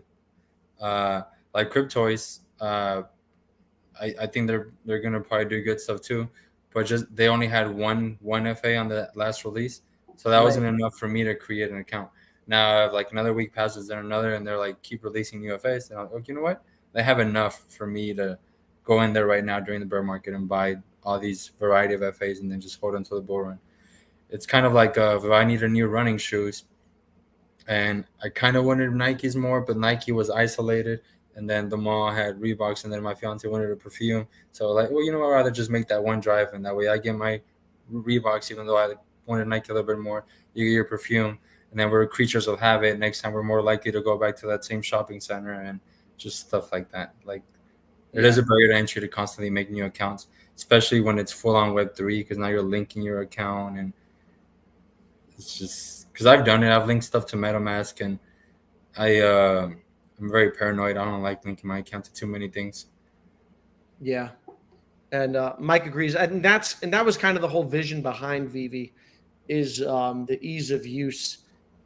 So it's easy to be dismissive of everything that they've accomplished, right? Because they haven't delivered on certain things, but it's important to keep those things in mind. Yeah, they had never overpromised everything would be worth 3x. Like, even if they had delivered the same amount of things, it's just it makes you more likely to make like an emotional, like, screw you, like, I expected this. Yeah. Why do you think they did that? Do you think that they thought that they could deliver it? I think mostly yes. I think I don't know. I think they did believe, but I don't know. I don't like why did you say 50 to 100 million users? Like, why would you put out into the world? Like, I feel like you have to be, and that doesn't hurt me too much, but I could see why someone will, because then now in your head it's not successful unless they have 50 to 100 million users. I mean, come on, how many things in the world have 50 to 100 million users? Yeah. Do you think that's possible? No, not soon. Like those, we're talking about like almost Netflix numbers. Yeah, it's Netflix numbers, man. That's crazy. I was And talking. We were on around the Acomiverse. Oh yeah. Last week we were talking about that, and Jordan and Queen Veve. Everyone, I think, thought that, said that they think 50 to 100 million is possible. And I was like, there's no way that's possible. In my mind, collecting is like a niche thing, right? I don't know that many. I mean, people have been collecting forever, but how many collectors do I know? Mm-hmm. Right? Who are hardcore collectors. Hey, what's up, Jordan? Just mentioned you. He appeared. Yeah. But yeah, I mean, that only if we went and like on a route where like Veveverse became Fortnite, where like it's not spending too much money. It's like it's fun. Microtransactions. Yeah. But or kids. Yeah, like basically just straight up viral with kids, but it's not like known for grail. Obviously, that would make the grails more grails, because out of those millions of users, there's going to be a trickle down of some that are like, I'm going to spend big money on flex. But the good thing is we don't need that many to see exponential gains. Like, if we went from 20K users to 100K users, that's 5x users, but that'd probably be 10x floor, because floors move so easy. And I don't think some people realize how easy floors can move. Like, let's say Tar right now is like at 800, 20K could go from Jordan's lost in the sauce. Like $20,000 can move that from 800 to 2,000 probably. I don't know. I haven't counted them right now, but that's just an example, and it doesn't take that much money or that many users. Because if we went from 20K to 100K users, out of that 80K, as you've mentioned as well, there's going to be whales in the mix that are going to spend six figures. Some of them maybe more. Yeah. And I always compare it to like the world of sports baseball card collecting, and you think of it as this huge industry. It's been around for decades. There are probably 30 or 40 million baseball fans, you know, in the world, and yet under a million people actually collect cards, right? And they're able to prop up that whole industry, which has been thriving in the last few years, right? The industry caught fire again around COVID, like all the other like collective, card industries, and they're able to support floor prices of over seven figures for specific cards, right? Yeah. With under a million users. So I think It's, that we don't even need that many users. So yeah, it's like one holder, and there's so many things that are seven figures. Whether it's in baseball, I bet there's a bunch in baseball. Seven figures is what, a 1 million plus. yeah, Uh, so within baseball, within basketball, within stamps, within coins, within comics. Okay, just take 1 million or 2 million to sell, and then someone that's really rich and has like a bunch of those 1 million plus collectibles. If they just sell one of them, and then they're like, you know what, let me throw all this money liquidity into buying up a bunch of floors just within BB. Like, I don't think people realize how much damage just that little amount of money can do. yeah. Did you so you haven't tried out Cryptoys yet? No, not It's saying I fun. never will. Yeah. I checked it out. Give me a second here. Yeah, And I the checked it out. creators seem to be really cool. I forgot why I checked it out, but I checked it out, and I ended up when I opened it, my daughter saw it, and she's 10, and she instantly liked it. So I thought, oh, that's pretty cool. And I saw that they had a Guardian program coming out, which is interesting. That like it's like a safeguard for kids to play in there or whatever. I did buy one of the Star Wars things to test it out. It's got a very cool unboxing.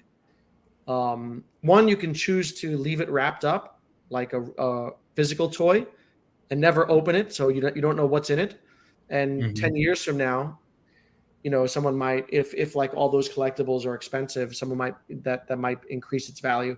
Um, but when you unbox it, it's kind of like you have to like touch it and play with it, and then it like unwraps. I thought it was pretty cool. Yeah, I've seen the videos. It looks really cool. And, And and that's an example of like Vivi has all this, but like if someone comes in and fills one of those little gaps, it's like hyper focused and hyper talked about. yeah, do you think Vivi could one day attract kids to their ecosystem? What do you think that would look like? Yeah, but I don't know what it would look like. It'd probably be more so Viviverse because I don't think kids care about historical significance as much. So I think they want to be entertained. I Yeah, think they want to be able to run and jump. And I don't know, people realize how competitive it is to be actually fun to play. Like, there's a million apps created especially for every. kids. Yeah, and there's Well, just fickle. you can do so much with them for free, like absolutely for free. Maybe here, watch an ad every now and then, or pay $2 and never watch an ad. Uh, so I don't know if that's easy. That sounds like the path of most resistance to try to market yourself as the funnest to use, because now you're competing with Mario Kart and NBA 2K23 and Grand Theft Auto. Hopefully, kids aren't playing that, but I used to as a kid. So, like, now you're competing with real productions that are very fun to use with money not on your mind at all. You're just like engaged. Like, this is fun. This is very fun, and that's why I have Illuvium and I have other coins that are based on gaming. But I'm just basically doing it based hoping that hype comes next bull run and leads to exponential growth. It's not that I fundamentally believe these games are going to be funner than these huge games that are mass adopted. Yeah. Have you ever checked out Illuvium at the The game? game, like me, played it myself. No, I don't really game, so that's why I have to recognize that I am more so a voice for people that are here for historical significance, because I know there are voices that are here for the promises of VV versus gaming. Um, So I understand why they would be more frustrated than I am right now. Yeah, like Not Sure, right? Who says Viverse will be boring. It's really all about ownership and asset interoperability. And I think So it's you're different. all about ownership and answerability by Bitcoin, not 2.6 NFTs, Web 2.6. Yeah. Yeah, and I think that there are people here for different things and some people who value different things. And if you value something like, true ownership or whatever, then you'll go someplace else. But if you value FAs and collecting in a one-stop shop, then you'll go to Veve. Yeah, which is ultimately the number one thing I value, like keeping it simple, not having, and that's just my life in general. Like I try to not to complicate things too much. Like I was talking about how I'm in the real estate world. I'm really not like ambitious to a point where I want dozens of properties and like having to manage a ton. Like I'm just gonna buy enough to where I can still manage it myself, and then focus on just paying them off cash and keeping it simple. Like I don't want a complex life, and I'm kind of applying that to the NFT space. And also, I feel like a lot of people think they're diversifying by buying more NFTs elsewhere, and I feel like they are going to move in the same direction. So if you truly want to diversify, maybe consider buying things that are not NFTs, Like what? like stocks or crypto or real estate. Like I don't know that I would feel like I have a diversified portfolio because I have Batman's on Veve, Batman's on HRO, Batman's Correct. on BTNFT, and Yeah. Batman's on Mcfarlane. I was like, is that truly diversified? They're probably going to go in the same direction, while some of them might just completely die. Yeah. So what crypto are you buying? You said My Bitcoin, Sol, Omi. What else you got? Yeah, my biggest holdings are Bitcoin and Omi, and then I'm not necessarily this is definitely not financial advice because I'm not an expert in any of them. I'm just Yeah. buying them because people that I consider smart are buying them. Uh, so I have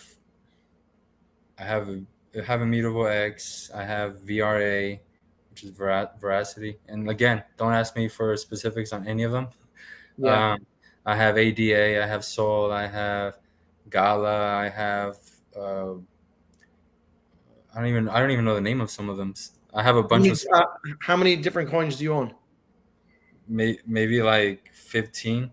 So you're spread out. Are you evenly spread out, or you have like a lot of holdings in specific coins, and then?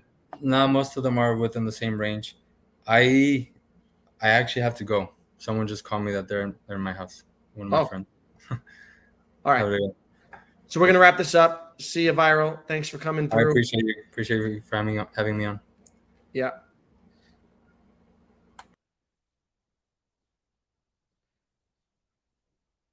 Jordan Riz only holds 200 million Omi. Jordan's a whale. What else are you guys holding? I'll stay on for another 5 minutes here. Talk some crypto. XRP. Anyone holding XRP here? BitBoy just made some grand proclamation that he thinks that XRP is going to something like $10 or $15 a coin, which I think is a little crazy. Jordan Riz holding ADA. I also hold ADA. Thomas is XRP Army. Bump. That's what I think Rain talks about. Is that right, N1? Bump looks interesting. It's something that's on my watch list. Jordan's holding ADA, ETH, Sol. Those are my three layer ones also. My biggest holding is Bitcoin, then ETH, then Sol, ADA, and Omi. Yeah, BitBoy is totally a hype beast. I think when you first come into the space, a lot of people listen to BitBoy because he's got one of the biggest crypto channels. But the more you watch, the more you realize that he just kind of hypes things up and gives out these target prices that are not realistic. But he did call the top of the market a long time in advance. DGen, Rich, IMX, Omi, Sol, Matic. Yeah, IMX is a position I'm looking to open. I had Matic last run. I wanted to buy more this time around, but then the price was so resilient that I didn't really find great buying opportunities to kind of like get back in. Bump is revolutionary. I definitely have to learn more about Bump. XLM, I am not familiar with. I'm going to have to look that up. Shocking, no one talks about Bitcoin or ETH. This is crazy. Bitcoin, I'm trying to accumulate a whole coin. I'm at 80%. I've been chipping away at it. I dollar cost average into Bitcoin still. Bitcoin is king. It provides me a certain safety net within the crypto space.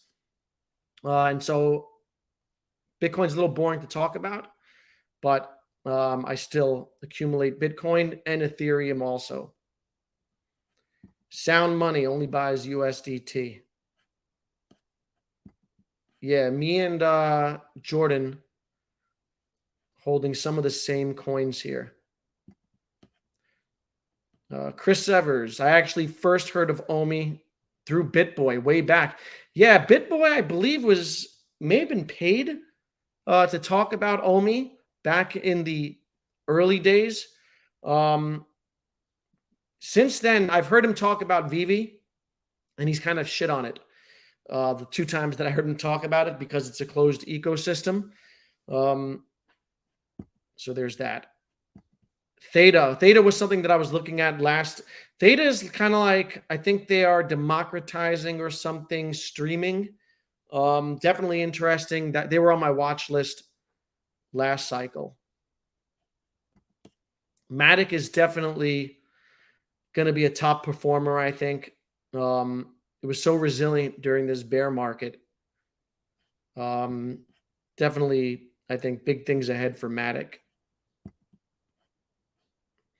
What else we got here? Bitcoin is a great retirement plan. I don't know how many of you saw that Cathie Wood put out her new price target on Bitcoin, and she called for $1.5 million is in her bull case scenario. I don't think she put a timestamp on it.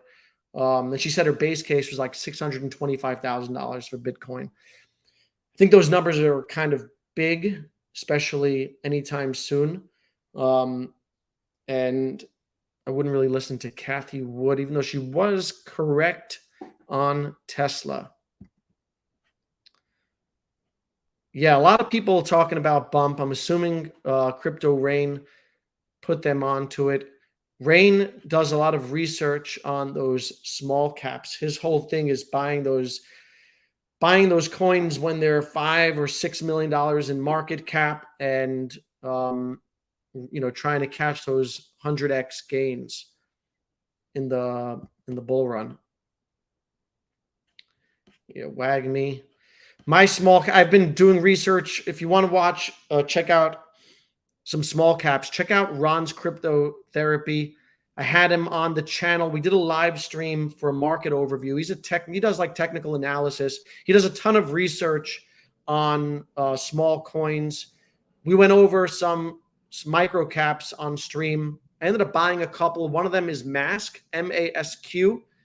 It looks really interesting. It's a VPN play. $6 million market cap. They've been working on it for a few years. It's up like 33% in the last couple of weeks. Another one is Miria, which is a competitor to Gala. And Gala, so last cycle, by percentage-wise, Omi was like the biggest gainer, I think, because it started off like at nothing, and it went up. It spiked up to $0.015. Gala was the second biggest gainer.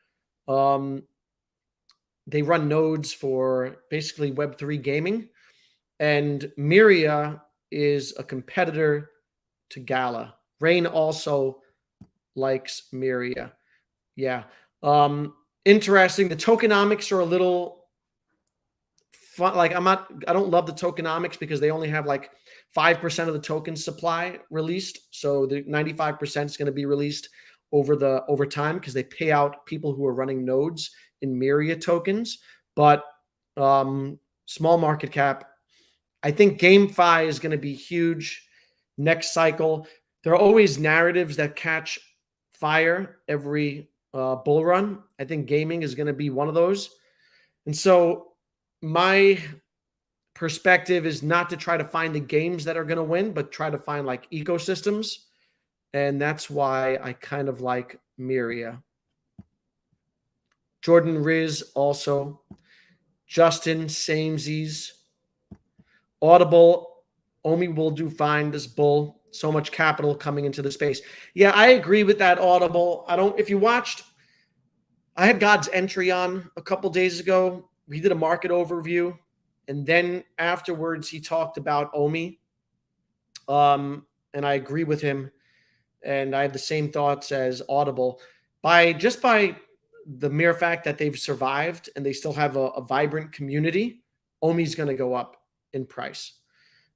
That's without, I think, delivering on all the things that they promised. Now, it might not go back to all-time highs, but it will at least recover and, it'll go up quite a bit. Now, if they deliver on utility and they still have time to do so, and they get Binance and some major exchanges, then I do think that Omi can make some noise next cycle. So I'm not very worried about the Omi token. If you like stocks, don't sleep on Bitcoin mining stocks and crypto stocks. Yeah, this is true. I don't really look into the mining stocks too much because I have already have exposure through Bitcoin itself. Jordan Riz, same Danny. I mostly only buy projects that are 80% or above circulating. And that's also another positive for Omi is that they have 100% of the tokens in circulation. One of the downsides to Omi is that it has so many tokens in circulation, right? So they have like 300 billion tokens. So as the coin, if it gets to those key levels of like a penny, 2 cents, 3 cents, Jordan's going to have a lot of money, all right? And so will a lot of people who have been accumulating.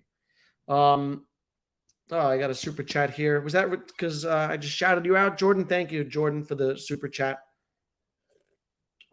But there are going to be a lot of people with a lot of money if Omi hits a penny, 2 cents, 3 cents.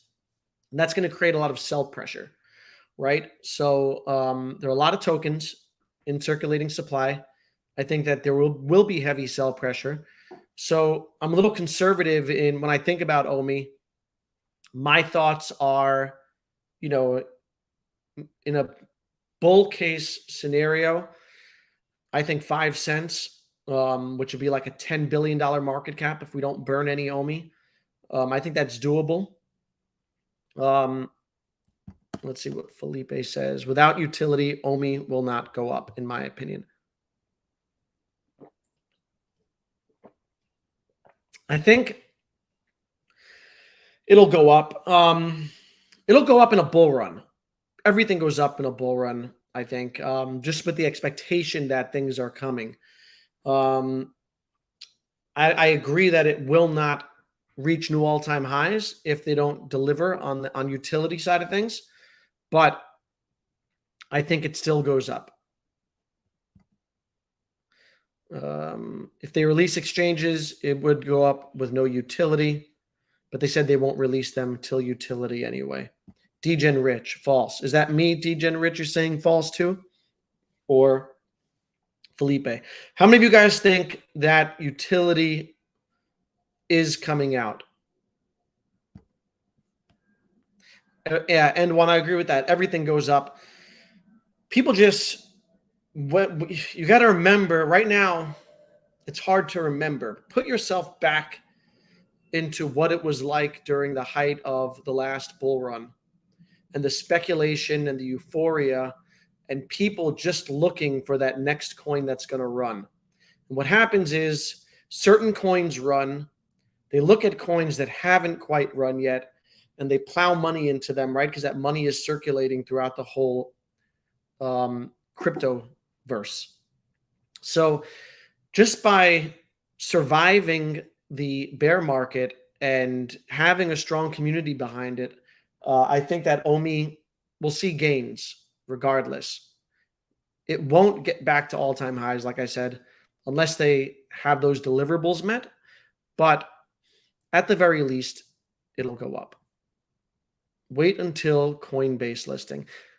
Yeah, I'm interested to see what exchanges. I'm interested to see how the Ripple case affects their perspective, because pre-Ripple, with the regulatory unclarity, there's no way they're getting listed in America, right? There's no way that OMI gets listed on Coinbase because they're so fearful of regulation. I wonder if that's changed. And once they have utility, they're open to listing on Coinbase. It'll be interesting. But will people use the utility is the problem. I think that if it's good utility, then people will use it. So, and if Veve is still, if Veve is still resonating with people, and the hardcore Veve users are incentivized, look, I think that everyone, let's say like a Stan Lee drop or something bigger than the Stan Lee drop came out, a major FA. Think about how many golden tickets would sell. And you could only buy golden tickets, let's say, through, and we haven't seen the new plan, but under the old plan, golden tickets were bought strictly through OMI, and all that OMI gets burnt, right? So that utility alone, I think, incentivizes people to buy OMI. Just my thought. And then you have all the other use cases, right? And then you have like accessories. So if the Veveverse, people are going to the Vaultaholics and people who enjoy collecting on Veve, and there are a lot of them, they're the ones who make the least amount of noise, right? The people who make the most amount of noise, the people who are unhappy. There are a lot of people who are collecting and enjoy collecting. By a lot, I mean a couple thousand. But those people are going to want to dress up their showrooms. They're going to want to buy accessories. And if they hold true to what they said and use OMI as the currency for, those accessories, and then burn the OMI, that will be bullish for OMI. Just want an aesthetic OMI article to start. It's not tied to Veve blockchain is my issue. This is true. And I think that the very first utility plan where every sale in Veve, eventually would affect the circulating supply of OMI was a little, more interesting, but I think it's fine. It doesn't really matter that much. Once it's tied to Veve, it will be more hype that matters than actual burns. This is true also. Frank says, I think last bull run was unusual due to amount of money printed and pumped into the system through stimulus checks, unless we get Fed pivot and they turn money printers back on.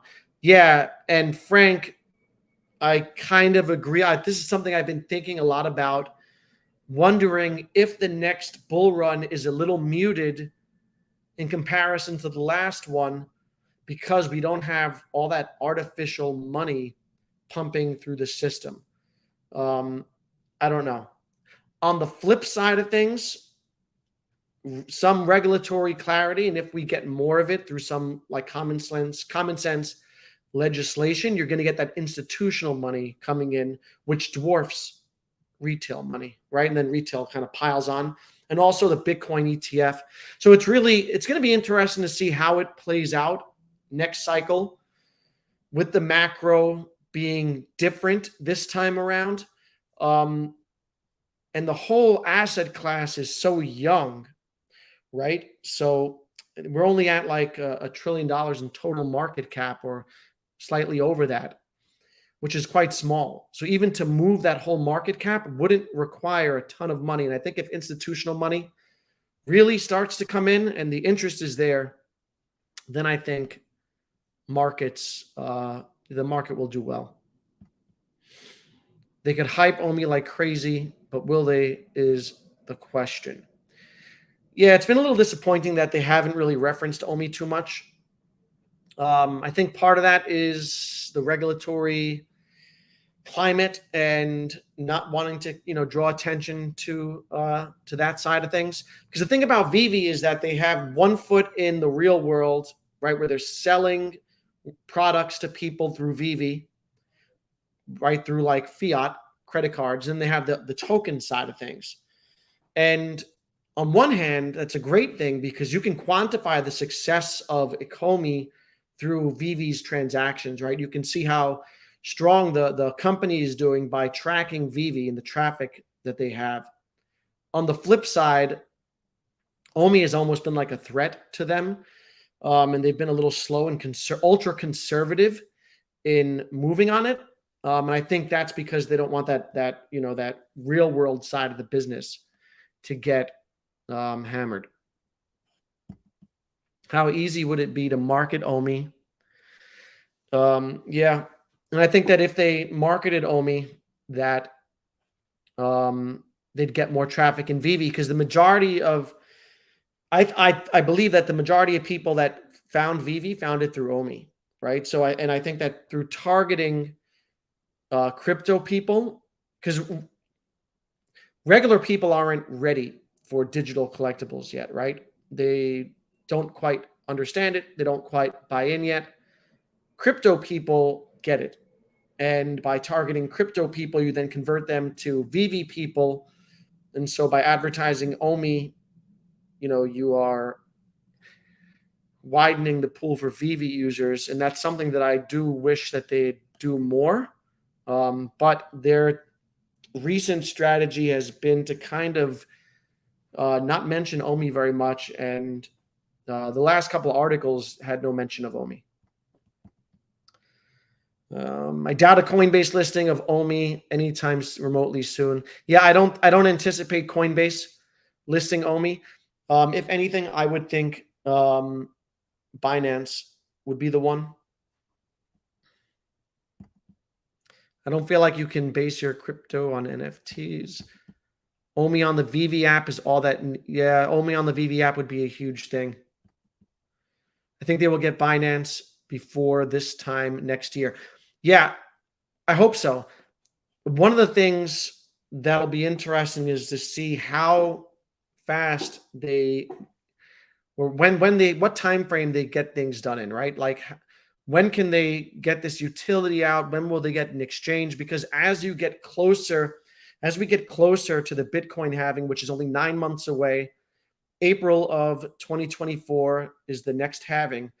The closer we get to that, without utility and an exchange for OMI, the more the fear and anxiety and FUD will be ratcheted up, right? And people will be talking about it, and it won't be fun on Twitter. So hopefully they get things done in a more timely fashion so that we don't have to listen to all that. Jordan says they will 100% turn the money printer on again.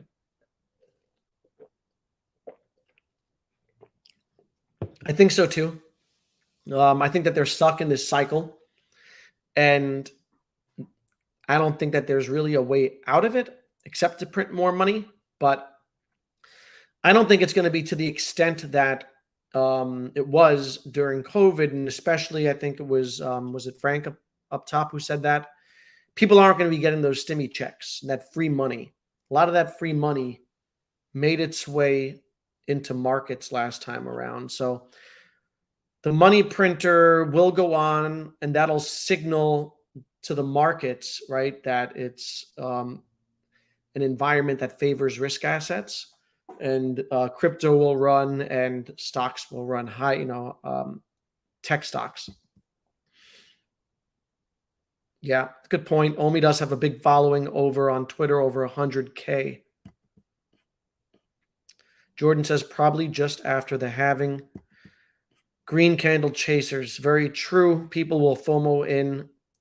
So it's interesting. Normal people buy when things go up. People at work who were into crypto during the last cycle, we would talk about it. They were buying things. Everything plummeted. They all stopped buying. Last week, they saw three people reached out to me. They saw prices going up after the Ripple hearing, the Ripple case notes were released. And they asked me what they should buy, right? So that's like human psychology for you. Prices were going up.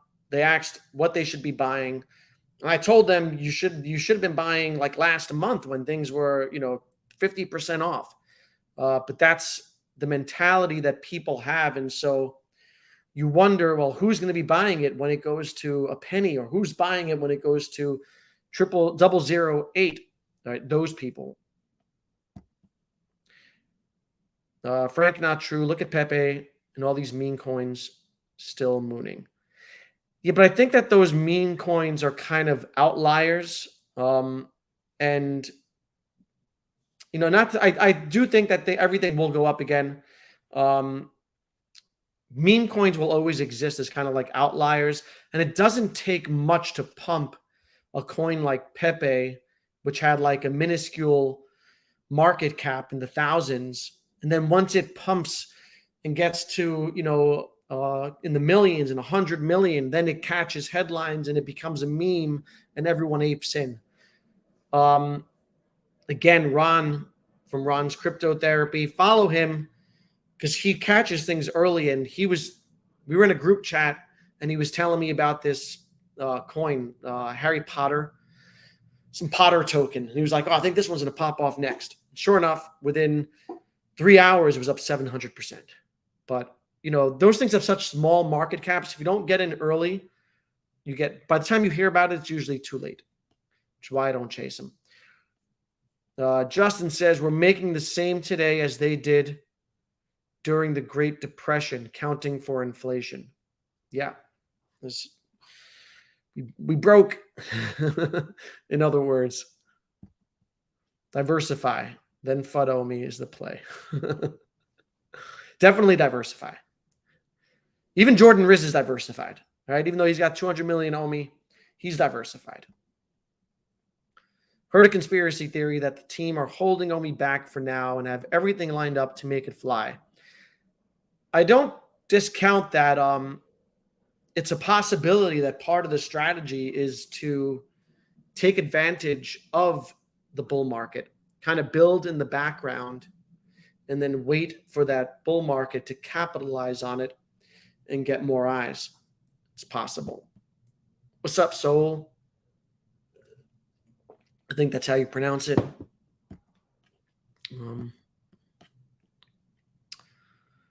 So I'll have to buy some Grumpy Cat and 4chan after he spent his life savings on OMI.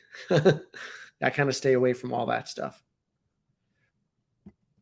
Do you think a lot of people would dump if CoffeeZilla comes out with a video? Here's what I think about CoffeeZilla. I think that he's not interested. He's already said that he's not interested in a Comey. He's not interested in the. He's not going after the project.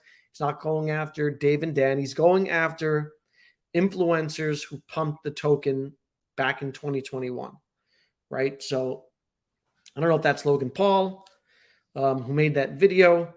Who CoffeeZilla has also made a bunch of videos about Logan Paul, and he's beefed with him, right? So he's specifically going after influencers.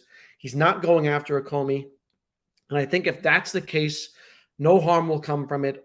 If anything, people who haven't heard of OMI might hear of OMI, right? Because in my thinking, he's got to give some context to the story. You can't just, reference the token without giving background on it. And in giving background on it, he'll have to talk somewhat about Veve, what they are, and to make it clear that they were not at fault, right? If that's the angle that he's playing. And if he says all that, then I don't think anyone dumps OMI based off of his video. I think if anything, maybe it creates some exposure for OMI. But again, who knows what, he's going to talk about or what he uncovers.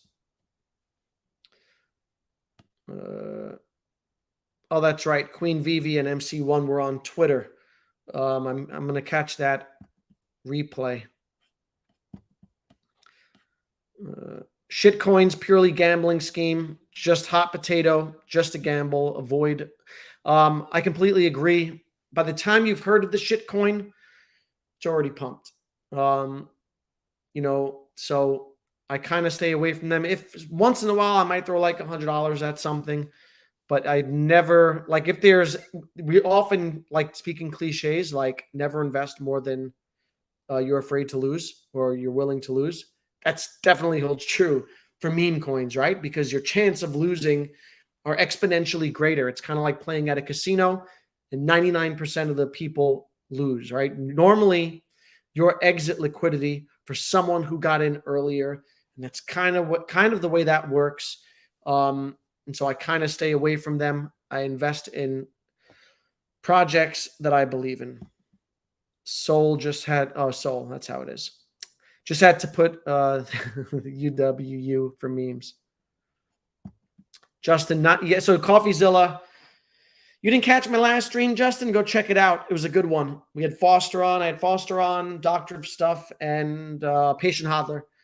We talked about CoffeeZilla. He's poking around and looking to make a video on Omi and specifically influencers who pumped it back in 2021. He reached out to Veve Vault. Veve Vault posted about it on Twitter. That's why you got to get on Twitter, Justin. All right, a lot of information is shared there. And that's basically the story there. We'll wait to see what that CoffeeZilla video holds. Thomas Brown says, I'm just afraid people will associate Omi with and pump and dump if he does. It'll be interesting to see for sure. I guess in the minds of some, it's possible. But over time, if they, as long as they execute and deliver long term, that won't matter, right? Plenty of people come into the space. They look at a certain project as a Ponzi scheme. Look at Bitcoin, how people thought that Bitcoin was a Ponzi scheme, how people read about all sorts of stories of things going on, people losing their keys, people thinking that it's not safe and being scared off by it, only to spend more time in the space and get to know it and then understand it. So it's true, upon first glance, people might get scared off from Omi. Over time, if they stick around and if Omi, Nakomi, and they deliver, I don't think that matters. Short term, I think it's a short-term fear instead of a long-term one. Soul, I can't stand MC1 talking. I was going to have MC1 on the channel next week. I'm going to reach out to him. I can stick around for another 5 minutes or so here. Let's chat. Jordan, it depends how he presents everything. Could be neutral, positive, or negative. Very true. OG Vault in the house. He said if he does a video on Omi, it won't be for a long time. All right. That's good to know. Thanks for that info, Vault. So again, it's not a guarantee that he's going to make a video. And if he does, it will be some time from now. I'm not worried about it. I don't worry about things that are out of my control. Personally, I've done a lot of research. I'm comfortable with my investment and allocation and my how I'm weighted in my portfolio. I understand everything comes with risk, so I understand the risks involved with Omi. I understand the rewards, and I'm comfortable. And CoffeeZilla doesn't impact that. Frank, Doge is the only meme coin I experimented with. I bought in before the huge pump, before Elon was on SNL. I cashed out about 3x and saved a few hundred Doge. Yeah, Doge is kind of like that. Doge is the one that went to, $70 billion market cap, and I wonder if Pepe can do something like that. Of all the meme coins that are out there, Pepe is the most memeable, right? And so I'm almost tempted to buy a little bit of Pepe, just because I do think it's very memeable and it's got possibility of developing a community and standing the test of time kind of like Doge. I was in a bunch of different discords when Doge was less than a penny, and it was that hype was building, and it was that hype that builds right before pump. And everyone was talking about buying it, but there were a lot of steps involved. That was pre like Robinhood. And it wasn't easy to get access to at the time. And I didn't buy any. And I missed that. I missed out on Dogecoin. But I could have gotten in very early on that. Soul, agree though. It's definitely his feud with Logan. Yeah, I think so, for sure.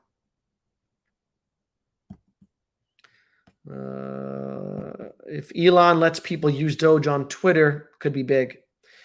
He threw $20 into SHIB too, just to hold. Yeah, I don't mess with other meme coins either.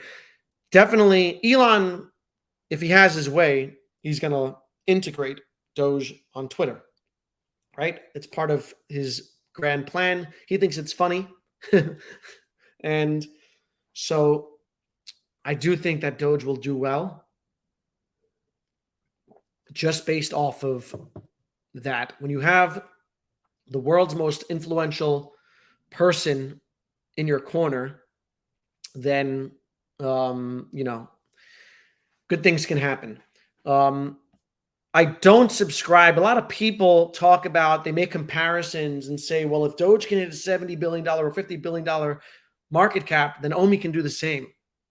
I don't subscribe. I don't like those comparisons because Doge is very special within the crypto universe, right? It's a very special meme coin. It's the OG meme coin. It's got the most influential, powerful man behind it. And so it occupies its own space. What else? Hope OMI goes down more. Let them dump dollar cost to average OMI utility coming soon. Yeah, I mean, if you have long-term conviction in something, then it shouldn't bother you if the price goes down, right? Because you're buying it for what it's going to be, what you think it's going to be worth in the future. So you should want it to go down in the short term so that you can load up. It'll be interesting to see. OMI was slipping again, dropped below 0006, was at 0058. Last I saw, God's entry, I know other people have called for 0004. I don't know if we'll ever see it. I'm curious to find out if it does. How many of you guys would be buyers of OMI at 0004? Thanks for that, Veve Crypt. Appreciate you.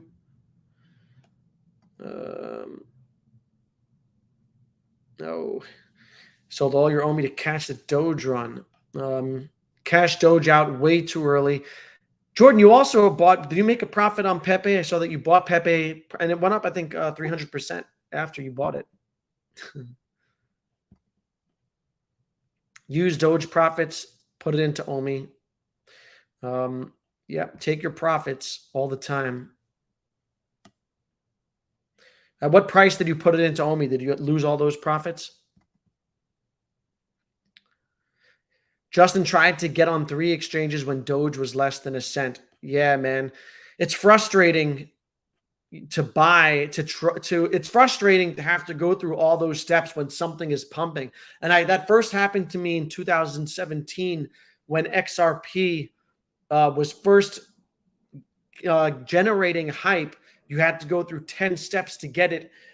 And I was much less like crypto literate back then, so it was much harder for me to do. I had to set up something called a Toast wallet, if any of you guys remember that. But it really sucks to have to go through all these steps to buy something when it's pumping. Because it sucks and because I've learned my lesson, I've went and got my VPN and I registered for a bunch of accounts like Mexi and some other small exchanges that carry all these meme coins. And I created accounts using a VPN because I don't get access to anything here in New York. Just in the event that I have to buy something that, is taking off and I don't want to miss, I have my account created. Correct. Meme coins are the best way to lose your money. Dogecoin will moon. It's been in the top 10 for years. Doge is definitely going to $1. Yeah, I think that, I mean, I wouldn't put your house on it, but I think for sure Doge will hit $1 at some point. Don't know when. I think it'll happen. Time will tell. I just think this community is too strong and the brand is kind of strong. You also have to realize the Doge run was orchestrated by the GME game, GameStop people who made bank on the GameStop short squeeze. Very true. Yes, Justin, Doge is inflationary. Also true. Doge has a crazy fan base. There are people who rode Doge all the way up and all the way down, still holding, like, what's his name? Slum Doge Millionaire, who's flirted with Omi a little bit. No supply cap. That is correct. Forever inflationary. Yeah, not exactly the tokenomics I value. And I don't hold any Doge. Yeah, the Flash. I got to see the Flash. I want to say, I heard it got good reviews, right? Kind of tanked at the box office. I definitely want to see the Flash. The guy in it is kind of crazy. Oh, Justin, $2 super chat. Thank you, Justin. Appreciate you. What else we got here? Yeah, I need to stake my. You know what, man? And I always kick myself for it. I don't stake my. I have a bunch of ADA and Sol, and I could stake them both and earn passive income on them. And I'm too lazy to go through the process of doing it. I got to do it. I got to set up a wallet, specific wallet, find a staking pool. But definitely that's one of the beautiful things about crypto is that you can stake some of your coins and earn passive income and just increase your allocation just by holding it, right? So definitely something that I should be doing. Made like 5K on Pepe. Very nice. And I'm assuming you put that back into Omi. My Omi entry was like 00775. So yeah, lost it, but I haven't sold a single Omi. And I've been DCAing over 2 years. Yeah, I haven't sold any Omi either. I first bought at 003. So after it crashed. I didn't buy it during that big hype cycle. I'd heard about it. It always takes me time, though. I have to research something a number of times before I commit. So it took me a little while, thankfully. Bought some at 003. Most of my buying during the bull run for Omi was between 003 and like 006. I don't think I bought any above that. And then I've since brought my average price down to, I want to say 0018 in this bear market. I bought a lot at 0007. I added at 0006. I've since paused my Omi buying just because I hit my target and I want to build out other positions. And I want to see that, they move on Omi and they're going to fulfill all those promises. But if the rest of the market moves, like if my other altcoins continue to go up and Omi stays flat, I will likely continue accumulating Omi. Yeah, XRP was boring for a long time. And XRP didn't hit XRP will, I'm sure, hit a new all-time high in this next cycle. It was very subdued last cycle because of the lawsuit hanging over its head. But I'm assuming the XRP army, I don't know if anyone here has been holding a large bag of XRP for a long time, but if you were, that's congratulations because, it takes balls to do that.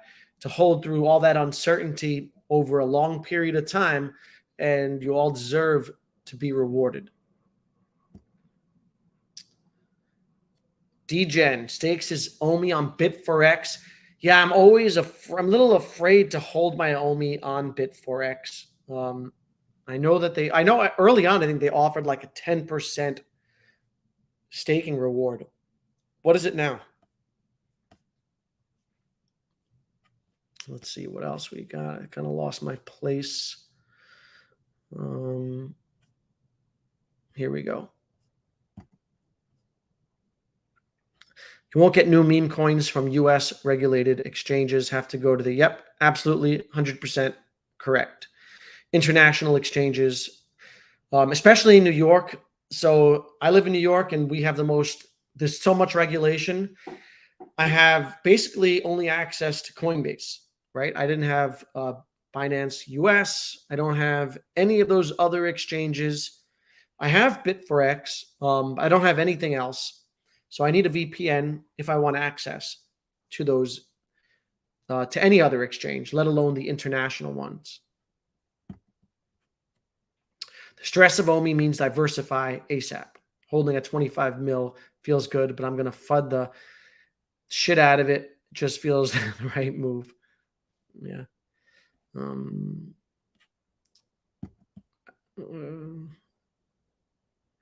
Flash, such a fun movie about the grief is the real story. Yeah, I definitely got to catch Flash. Can't wait for it to hit, I guess, max. What's up, Chago? I don't know if that's how you pronounce your name. What's up, Chago Salas? Yeah, do people still go to the movies? You know what? Before COVID, I had an AMC movie pass. So I paid $25 a month and I got to go to the movies 3 times a week. I got a free ticket, not free because I paid for the subscription fee, but my subscription included 3 movie tickets a week, unlimited movies for the month or whatever, up to 12. And I would go to the movies 2 to 3 times, sometimes in a week if there were a lot of movies out. And I'd go by myself, right? Something I never thought I would do. Since COVID, I've only been to the movies maybe a couple times. Once was to see Scream 6 recently with my daughter. But people are going to the movies less and less. Not financial advice, but only stake on Flex. Never lock your coins up. Oh, wow. Jordan goes to the movies almost weekly.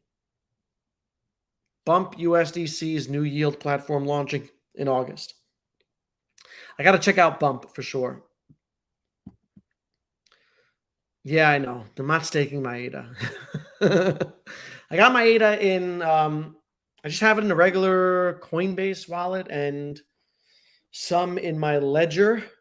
I need to stake my ADA. You also get, when you stake, you sometimes also get airdropped coins for other coins in the ecosystem, other projects in the ecosystem. Definitely missing out.